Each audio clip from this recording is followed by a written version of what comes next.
Leadership Thread with Dr. Peggy Polonis. And now, Dr. Peggy Polonis. Hello, everyone. Welcome once again to the Leadership Thread. It's my pleasure today to have with us Ioanna Vitta, who's going to be talking to us about her leadership thread related to her journey, which has to do with law, shipping law, as a matter of fact. And just a couple of things, Ioanna, that I want to start off with. So you're into shipping litigation. You do a lot of things with disputes, resolutions, particularly it has to do with international trade. And you do things here in Athens, but you also do things in London as well. You work there as well. So what I want to ask you is, first of all, when you think about yourself as a leader, how do other people describe you as a leader? And how do you describe yourself? Do those two match? Oof. What a question. Yeah. I don't know whether I'm really a leader, but it is certain that I like my job. And once you like your job, you do it well. Yeah. And you try the best. And once you try to do the best, you give guidelines to other people, you lead other people as much as you can in order to have a good result for the clients. Because working as a lawyer, and in particular in shipping law, it's not an easy job to do it on your own.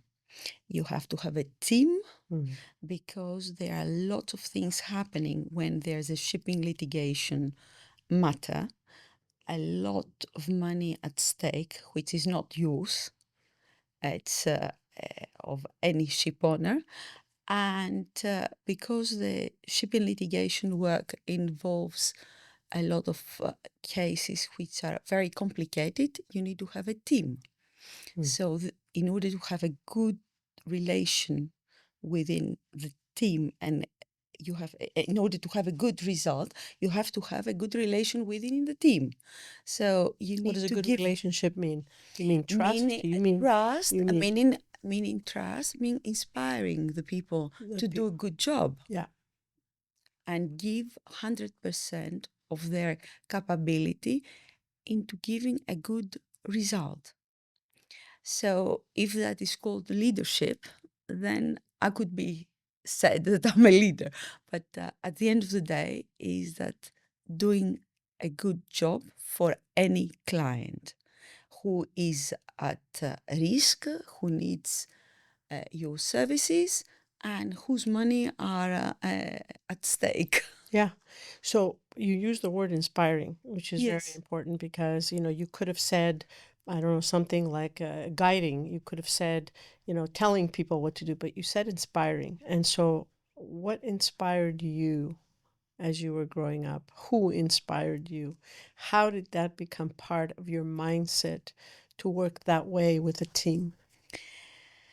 Well, in order to do this job, I was not, no, that's not the right way to put it. Probably the right way to put it is that I was lucky to get into that job.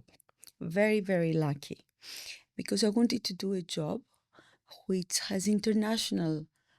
is in the international environment, which involves people from all over the world, because I've always liked traveling and meeting people from all over the world. And have the possibility and the capacity to do things which give you personal satisfaction, I would say. So I was lucky enough to be told by various people that as Greece has only tourism and shipping, shipping might be the solution. And even though I had no roots, nothing, no connection from the family in shipping, I just thought, why not? It's a good idea.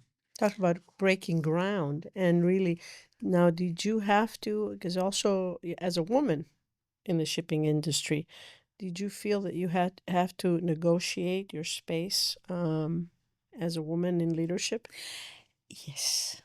Yes, not only being a woman, being a Greek woman in that type of work. Because imagine that I am taking into consideration that I've been in that kind of job for the last 35 years. Right. So back in the 1990s, where we had no internet, no Yeah. computers, we had only faxes, we had only, telexes from the ship, so things like that. It was very different period of time.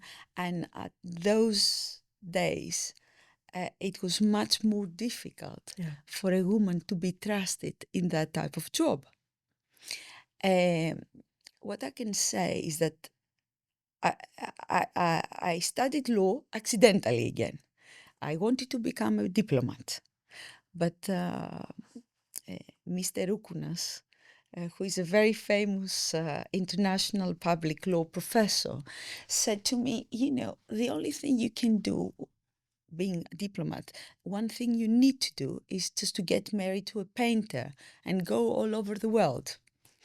And because that was like of a shocking experience to me, I just thought it's not good for me, but I can do something else. Why? Because the only to marry an artist or a painter because It was just, it would be very difficult for the family, as to I follow understood it. you wherever Yes, you went. exactly.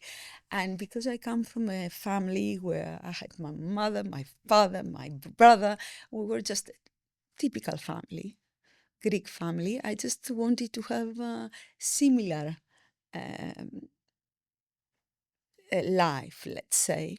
And I decided to do only shipping, which of course is not really as calm as it might sound.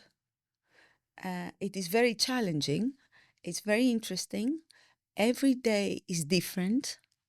I never knew and I never know when I will be home Mm, and when I will be working. mm, But it is very interesting job, and I think it is in the Greeks' DNA. I would say we are very good at this job.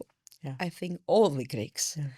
And one thing which is very important for the younger generation to realize is that shipping is not only traveling 6 months or a year worldwide.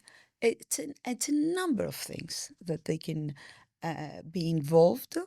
But even traveling 6 months a year is very interesting. Hmm. When you're very young, I think it is very, very Is that the interesting. most interesting part of the job, the traveling, or what would you? No, I mean, the most interesting part of the job is just to try and find solutions, Mm, taking into consideration the various cultures involved mhm. in this job. Because within my job, I have met people from all over the The world, world, yep. from all over the world. And because I travel a lot personally as well, and with friends, wherever we travel all over the world, at every place, I have people to Friends, give me friends yeah, to give me tips, which is yes. very interesting. So all the people that you meet all over the world, which you're talking about different mindsets, ideas, perspectives, beliefs, everything. Is there a common thread? Is there something that you have found is, I can rely on this. I can find this in every person that helps me problem solve with them. Is there Yes, something in common? I see that the people that I meet, they are not very different to us. All It, the people all over the world, we have a minus plus, the same problems, the same ideas. And when there is a will, there is a space to find solutions. That is what I think. mm, And one very important thing is that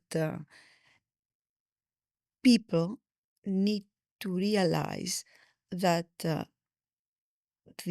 everyone is equally important in this world and can help in solving the problem, which is very important. Yeah, I really like this idea of problem solving because it's something that we want to definitely instill in young people to be able to be problem solvers, get up when they fall, figure out a different solution, not to allow themselves to be victims, in of circumstances or, it's somebody else's fault kind of situation, but I can find the solution. I can look for the resources, so on and so forth.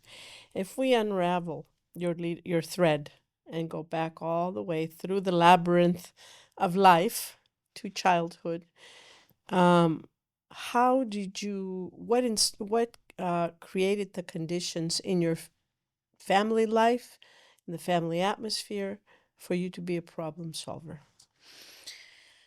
Well, I grew up in a family where I had a brother and a father who was very Authoritative. authoritative. So, for the And your good or brother bad, is older or younger? he's younger. He's younger. He's younger, but for the good or bad, Yeah. I had to fight a lot within the family Uh-huh. to get what I wanted to get. Was my brother As a female back as a then. female, as a first child of the family, as a female, and the brother who was just 3 years older, younger, Younger. and he was getting everything much easier.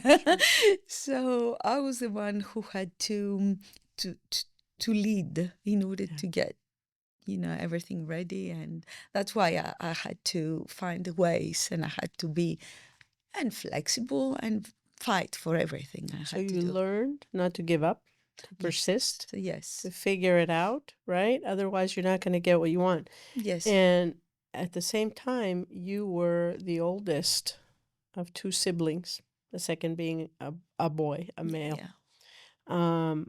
Being a first child oftentimes means you have responsibility. You pick up the atmosphere in the family of what the expectations are in order to belong. What were the expectations in your family? What were some of what did they want you to do or expect you to do or be or? Well, the good thing is that as from the very young age, I was a good girl. I was a very good student. Yeah. I was uh, I was an athlete. I was compliant with the family rules. Mm. But growing up and maturing, I learned that if I want to do the things that I want to do, I have to be independent. And once I got into the university, I immediately started to work on different things just to make my own money and not be dependent Sure. on the family. And that made me much stronger. Mhm. Did you ever break a rule? Many times. You Sorry. want to share some of that? Well, many times. But I was lucky because I remember when I was 19, Yeah. I decided to apply for a YMCA program in the States. I was just 19, and they were looking for people who were involved in athleticism. And because I was swimmer, I was in the national team of swimming until the age of 15. I applied and I spent like 6 months in the US on my own those days. Wow. 1982, 83. And I remember that my mom, she was very supportive of the idea. Now being a mother on my own as well. You think, how did she do that? I really Back then. admire her. I mean, I just think it was something I could never tolerate. No telephones, no No internet, phones, no, nothing. yeah, nothing. She was just waiting every week for me Yeah. to call her, Yeah. just once per week. For a little bit of time because Yes. it was so expensive. Exactly. And I spent 3 times working and then 3 times traveling, just traveling with people from the camp, with people I met, with friends. I even visited family in the US that I never met. And it was the first time I met them. It was interesting. But the good thing is that because I had the family values, What I were felt, some of the family values, strong values? well, respect. Yeah. Take care of yourselves. Don't get involved into drugs. Yeah. I was not drinking. I never smoked in my life. I was enjoying every single thing in my life, but not things which would be dangerous for me. Hmm. You mentioned a very authoritative father, and you mentioned a brother who pretty much got, everything that he wanted, right? So you somehow negotiated a relationship between your father and you and your brother. How does that translate into how you work today with authority figures, and particularly male authority figures? Well, because I think that people realize when you talk to them sensibly and practically. Mhm. And because my clients are usually the ship owners themselves or their legal department, that means that you have to talk to them in the most sensible way in order to make them understand what is their benefit. It is not easy. It is not easy. But the thing is that I was lucky, not commencing as from day one being a lawyer in private practice that I am. What happened is when I finished the university from the Law School of Athens, I did my studies in England at the University of Southampton, which is very famous for shipping, maritime law. Yes. Then I started working in England for about 2 years with a very famous Greek family, shipping family. After that, I spent 6 months in the European Commission because I just wanted to see what have I missed if I was a diplomat or working for an international institution. And then I came back to Greece and I started working for Greek ship owners as well. I worked for 2 big Greek shipping companies where I was lucky again, I can say, to be taught to look at things realistically, not only legally, commercially. So that experience helped me a lot in my present profession, which I changed. I mean, I did a career change after 12 years working with shipping companies, being the client. I became the lawyer who advises the clients. So that kind of experience after having worked with a client helps me a lot to make it much more easy for me to not impose but Convince. express and analyze and guide what are the options, because it is not my job to tell them what to do, but to give them the options And they and the can make the risks decisions. so they can make the decisions. So that experience helped me a lot in my present life, my present profession, I would say, which is not the same for the younger generation, the younger women getting into that job, because they don't have that experience. Yeah. Speaking of the younger generations because and as you said, the shipping is in the Greek DNA, right? It's Yes. very important that young people know about shipping and what the options are and possibilities out there. Mm-hmm. But when they do get discouraged, when they do see the road ahead, is not easy. And with all the changes going on in the world right now, that really makes young people doubt many of the institutions around us. What do they trust? What do they rely on? What would you tell young people today about both about how to be, persistent in what they want, and both in shipping what's possible for them. Well, they have to work hard, Yeah, read, study, get informed, see what is going on, think about it, and be patient, because that job needs experience, and experience doesn't come with a university. It comes with the years of work. And listen to the older generation.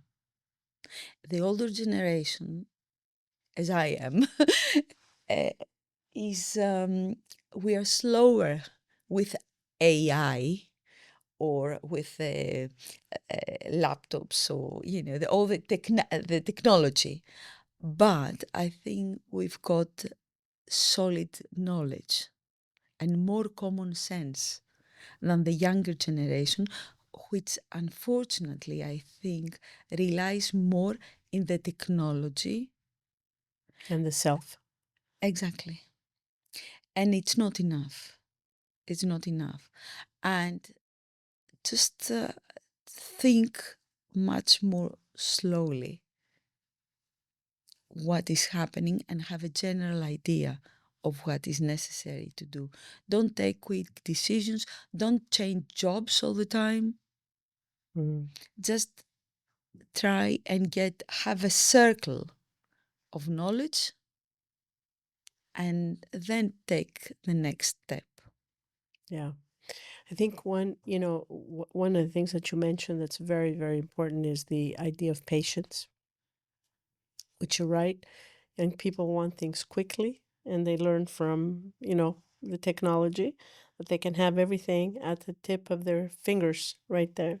And so patience is something that it needs to be cultivated in young people, and Yes. hard work, and the ability to stay with one thing and see it through, rather than, I get bored, I get tired, I'm going to change and move around. Yes.